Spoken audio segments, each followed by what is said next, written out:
Assalamualaikum warahmatullahi. Bismillah wassalatu wassalamu ala Rasulillah wa ala alihi wa sahbihi wa wala amma ba'. Iman dari segi bahasa adalah kepercayaan semata-mata serta pengiktirafan seseorang terhadap sesuatu perkara dengan hati. Adapun iman dalam syarak yang diterima oleh Allah Subhanahu wa taala, ia adalah kepercayaan dengan hati, penuturan dengan lidah dan pelaksanaan dengan anggota tubuh, atau dia adalah kepercayaan yang dibenarkan oleh amal. Dan dalam Islam, iman seseorang itu dikira oleh Allah Subhanahu wa taala dengan pengakuan dan pengiktirafan seorang itu terhadap 6 perkara, yakni berkenaan dengan keimanan kepada Allah Subhanahu wa taala sebagai Tuhannya, keimanan terhadap para malaikat, keimanan terhadap kitab-kitab yang diturunkan oleh Allah Ta'ala, keimanan terhadap para rasul yang diutuskan sebagai wakil Allah Ta'ala mengajarkan manusia, keimanan terhadap kejadian kiamat atau pemusnahan alam semesta ini, dan kemudian keimanan terhadap qada dan qadar Allah Subhanahu wa taala.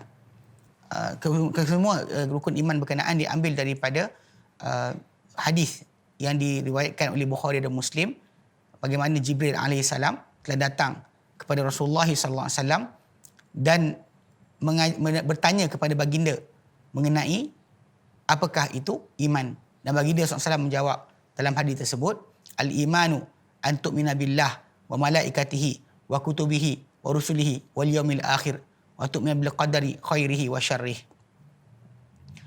Keimanan dengan Allah Subhanahu wa taala bermaksud seorang itu mempercayai bahawa Allah Subhanahu wa taala adalah Tuhan yang menjadikannya, mentadbir dan juga mewujudkan seluruh perkara di alam ini. Di mana Allah Subhanahu wa taala nyatakan dalam Al-Quranul Karim, am khuliqu min khairin syai'in am humul khaliqun. Adakah mereka dijadikan dengan tanpa pencipta atau mereka menciptakan diri mereka sendiri? Dan semua manusia mengetahui bahawa memang Allah Subhanahu wa taala yang menjadikan mereka dan tidak ada siapa yang menjadikan selain Allah Subhanahu wa taala. Dan oleh kerana Allah Ta'ala menjadikan kita dan mentadbir seluruh alam ini, maka hanya dia layak disembah dan tidak ada yang layak disembah kecuali Allah Subhanahu wa taala. Dan kita juga mestilah beriman bahawa Allah Ta'ala mempunyai nama-nama dan sifat-sifat yang tidak serupa dengan makhluknya, yang tidak ada persamaan, seperti dinyatakan dalam Quran, laisa kamitslihi syai' wa huwas samiul basir. Tidak seumpama Allah Ta'ala satu benda pun, dan dia maha mendengar lagi maha melihat. Keimanan dengan para malaikat pula adalah kepercayaan yang perlu ada pada setiap Muslim, bahawa Allah Ta'ala mempunyai makhluk-makhluk yang tersendiri yang digelar sebagai malaikat, yang mereka adalah pengurus atau pelaksana bagi perintah Allah Subhanahu wa taala, seperti dinyatakan dalam Quran dan surah An-Nazi'at ayat ke-5, wal mudabbirati amra. Maka ada mereka-mereka yang mentadbir akan urusan. Ataupun dalam surah Az-Zariyat ayat ke-4, fal muqassimati amra, yang mengagi-agikan, mereka yang mengagi-agikan akan segala urusan.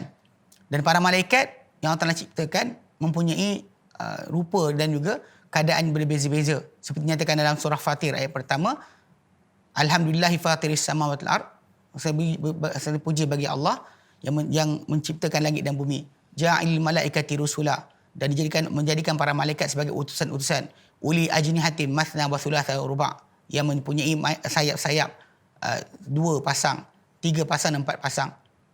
Dan Allah Ta'ala nyatakan yazidu fi khalqi ma yasha', ditambah pada ciptaannya apa yang dikehendaki. Bahkan Jibril alaihissalam dikatakan mempunyai 600 sayap.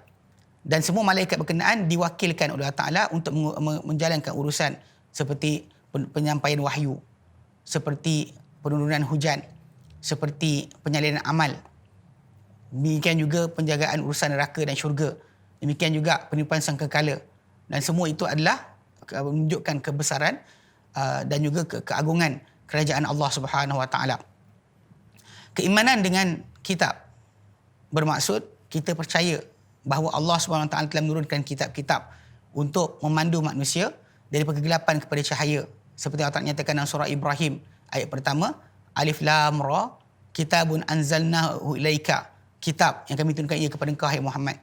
litukhrijan nasa minadh-dhulumati ilan nur, supaya kau keluarkan manusia dari kegelapan kepada cahaya, biizni rabbihim, dengan izin Tuhan mereka, ila siratil azizil hamid, kepada jalan yang maha perkasa lagi maha terpuji. Dan semua kitab-kitab berkenaan yang dinyatakan dalam Quran Karim hanya ada 5 disebutkan nama, iaitu Injil, Taurat, Injil, Zabur, Suhuf Ibrahim, Suhuf Musa, dan juga Suhuf Ibrahim dan Musa, serta Al-Quranul Karim. Keimanan tentang para rasul dan para nabi, ia adalah keimanan yang seorang mukmin perlu ada, bahawa Allah Subhanahu Wa Taala telah mengutuskan para nabi dan para rasul yang mereka ditugaskan untuk memandu manusia dari kegelapan kepada cahaya. Allah Ta'ala nyatakan dalam surah Al-Baqarah ayat 285, a'udzubillahi minasyaitonirrajim, amanar rasulu bima unzila ilaihi min rabbih wal mu'minun, telah beriman Rasul dengan apa turun kepada baginda, dan telah beriman orang yang beriman sekali seperti baginda. Kullun amana billah, semua mereka beriman dengan Allah, wa malaikatihi, para malaikat Allah, wa kutubihi, kitab-kitab Allah, wa rusulihi, dan rasul-rasul Allah. Dan dalam surah yang lain Allah Ta'ala nyatakan dalam surah Al-Baqarah ayat 177, walakinnal birra, tapi kebaikan itu adalah man amana billah wal yaumil akhir, orang yang beriman dengan Allah juga hari akhirat, wal malaikah wal kitab wan nabiyyin, dengan para malaikat, kitab dan juga para nabi. Dan semua para nabi adalah manusia seperti kita, cuma diberikan Allah Ta'ala wahyu untuk disampaikan kepada sekalian manusia. Dan Al-Quran Karim Allah Ta'ala mengajar kepada kita 25 nabi dan juga rasul, dan ada lagi yang tidak diajar kepada kita tentang nama mereka. Keimanan berkenaan dengan hari akhirat adalah keimanan bahawa dunia ini akan binasa, dan semua manusia selepas kehidupan di dunia ini akan melalui alam barzakh, kemudian dibangkitkan, kemudian dihimpunkan, kemudian akan dibentangkan amalan, kemudian diperhitungkan amalan dan ditimbang amalan mereka, serta berakhir dengan kemasukan ke syurga ataupun masuk ke dalam neraka. Dan ini adalah kepercayaan yang mesti, dan bahkan Allah SWT sentiasa menggandingkan di antara beriman dengan dirinya dan beriman dengan hari akhirat. Alladzi billahi wal yaumil akhir. Orang beriman dengan Allah juga hari akhirat. Dan hatta Nabi SAW sendiri pun menyatakan, man kana yu'minu billahi wal yaumil akhir. Barang siapa beriman Allah juga hari akhirat. Keimanan tentang qadar, ketentuan Allah Subhanahu Wa Taala, adalah kepercayaan bahawa Allah Taala telah menuliskan tentang qadar bagi hamba-hambanya sebelum kejadian mereka. Dan bahkan Allah Ta'ala mengkendaki segala perkara berkenaan berlaku seperti mana yang dikendaki oleh dirinya. Setiap manusia mempunyai ketulisan dan juga catatan amal. Macam Allah Ta'ala nyatakan dalam Quran, inna kulla syai'in khalaqnahu biqadar. Sungguh kami, semua benda kami jadikan dengan ketentuan dan ketetapan. Tidak ada perkara yang terjadi, baik kebaikan atau keburukan, kecuali telah dicatatkan Allah Subhanahu Wa Ta'ala. Dan dalam masa yang sama, Allah Ta'ala memberikan kepada manusia pilihan untuk memilih bagi menghadapi akan kesan daripada pilihan mereka, dan itu adalah juga daripada qadar Allah Subhanahu Wa Taala. Dan keimanan terhadap kesemua perkara yang kita sebutkan, ia adalah keimanan yang mesti bagi setiap Muslim. Barang siapa yang tidak beriman dengan salah satu daripadanya, maka keimanannya dengan perkara-perkara lain akan tertolak. Sekiranya orang tersebut beriman dengan Allah tapi tak beriman qadar, maka kepercayaannya tertolak. Beriman dengan Rasul, tak beriman dengan para malaikat juga akan tertolak. Tidak ada diterima daripada seorang mukmin keimanan kecuali dengan kesemua iman berkenaan. Wallahu a'lam wa sallallahu ala sayyidina Muhammad wa sallam, alhamdulillahirabbil alamin.